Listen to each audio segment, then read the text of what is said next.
Hi, welcome to another edition of Horror and Coffee. We just came back from the theater, a midnight showing of Zombie at the Sunshine Movie Theater. This is one of their pamphlets right here, where they're showing Zombie from October 21st to 22nd, and they have other movies that are being shown throughout the month of October. Now, Zombie, I've seen it plenty of times on DVD, video, and now it's going to come on Blu-ray. But Ralph has never seen it before, and I have warned him about it that it's not up to par with the movies of today. This movie's made in the 70s and was released in 79 or 1980, I believe. But when you watch it, to me, well, let's do our review. All right, first of all, the movie is about basically a situation that happens here in New York.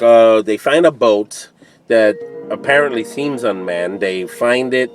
A couple of cops go in and investigate. One of them gets killed off by a zombie that was hiding in the boondocks below. Of course, they get rid of the zombie, and they end up taking the dead cop to a morgue, where you see little movement and everything. And then it cuts into an investigator, a journalist, and the daughter of a man who is somehow tied into the situation regarding the boat.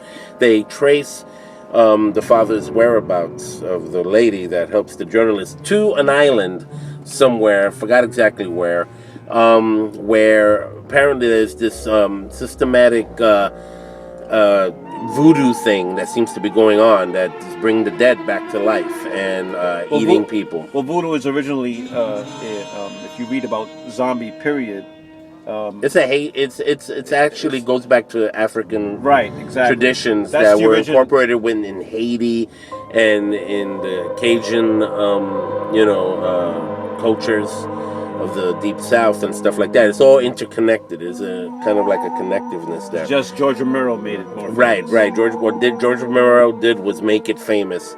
And there were other films like The Serpent and the Rainbow that kind of like also played with that. But this was definitely, the whole George Romero zombie thing.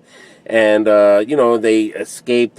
Some of them, try to get away from the zombies that break out all over the island. And the doctor, there's a doctor there trying to, a mad doctor who ends up not getting nothing done, honestly. He's just like observing people. It's not like he's trying to find a cure. He's not trying to find out anything.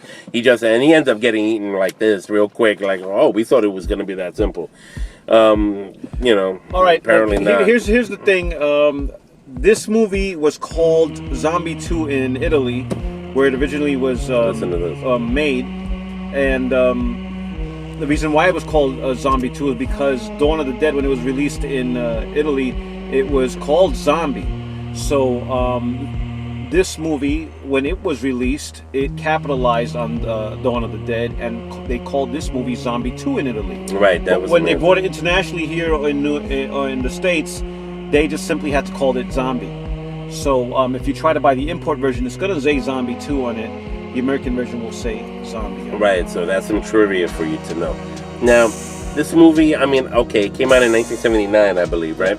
It's the picture was clear, and as far as the whole cleaning up process and making it, they did that fantastic. They did a great job. It looked really sharp. It really did. Really clean. It really did. It looked like it was just made yesterday. That's right. But clearly it wasn't. By the look of everybody's hairdos and cars and attire, the World Trade Center, you can see it at the beginning of the World film. Trade Center is all over this movie, so that kind of like bugged me out. I was like, wow, it's one of those. But I like the cinematography. I thought the cinematography was really good, and But okay, you can't review it under the terms, because when I saw this movie, I obviously I knew this was an old movie, and the acting was going to be cheesy, and some of the stuff is cheesy anyway. But for its time, it was good for its time. It was good for its time, but in this film, you're going to see some cheesy things like the classic, man slaps woman across the face and she just keeps going like nothing happened. That kind of thing. You get a lot of that in the 70s. You get the whole, reaction thing from some of the people. That, And the plot is very simple. It's very simple, simplistic. Anybody can get into this plot. Right. It's not like, that you have to think about. I think even a child could come in and see that the zombies killing people and some mad scientist doctor. Just a simple plot. And they were walking really slow. Really slow. So they could have gotten slow. away. They could have gotten away, but you know what's funny? As slow as they were moving, they would still just sneak up on them from the side and take a good chunk at them. Very gory makeup effects. We're talking about bloody, gory, like we're talking about human anatomy all over the place. I guess that was the star of the film. Right, pretty gore. much the gore. That's really what made this film and what made it popular enough to play it at midnight in the middle of the village. It's a cult classic. It is. It is a cult classic. But like I said, if you want to see a gory film and you want a good story, this is not a good story. Right. This is not at all. But if you want, just for the gore and just to get a nostalgia type thing of zombies, this is perfect. Oh yeah, absolutely. The part that just bothered me a little bit, and excuse me for being a realist, even though he's gonna be realist with all movies. No matter what. No matter what. I know going to the movies with this guy, it's obviously he's gonna have. Well, here's the thing. They came across a small graveyard of conquistadores from 400 years ago, right? And I'm like, they started rising from the dead, and going after them. And I'm thinking, wait a minute, 400 years is a long time. They came up there and they were like worms in their eyes and everything. And I'm like, what are they still eating at? It's been 400 years. It should be nothing but bones. Dry bones. I don't understand that part. But this was the 70s. The filmmakers are not... I know, it's all for effects and aesthetic and to make it look like, oh my God, and it's scary. Exactly. And that works. You're taking it too hard. I am. I'm sure if they were to ever remake this film, they'll do something with the script, obviously, right, to make it more to from this era. Absolutely. And obviously, if it's 400 years ago, the conquistadors, they probably would change the date and say probably this happened maybe a few weeks ago. A few weeks ago. Because that's what it seemed like. They were dead a few weeks ago, and they just right from the... Right, exactly, that kind of thing. But I give this movie, and be honest. I'm gonna be honest. Okay. Don't give the coffee cup based on our era, because if you're gonna give it based on our era, obviously you're gonna have to. That's interesting clause you're putting in there. Well, I'm just saying. I mean, like let's imagine you watched this during that time. You understand? Or if I saw it during that time, I would give it 3 coffee cups. Right. I would give it 3 coffee cups. It kept my attention. Between midnight and 2 a.m. in the morning, after a long day of doing other things, I didn't fall asleep on it. It actually held my attention, and it was pretty cool. As a result, I liked it. I give it 3 coffee cups. I liked the ending. The ending was pretty interesting. I guess the ending kind of signals the beginning of the end. So it was pretty cool. So I kind of liked how it ended, actually. I think the ending was honestly the best part. So the ending alone makes me give it 3 coffee cups, regardless of time frame or whatever. Zeitgeist. Zeitgeist means sign of the times. Well, I give it 3.5 coffee cups. I thought it was really, really good.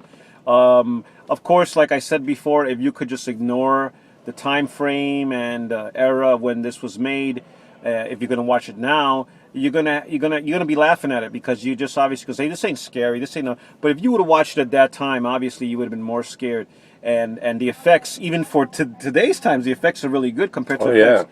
A lot of stuff is CGI, and this stuff is remarkable. The blood looked a little bit like syrupy, too syrupy. Yeah, but the blood in Dawn of the Dead looks more like paint, and this one looks at least more reddish than the blood in Dawn of the Dead. Yeah, it's possible. I guess you're right about that. Well, we'll see. I mean, you watch it, you draw your own conclusions. It's coming on Blu-ray.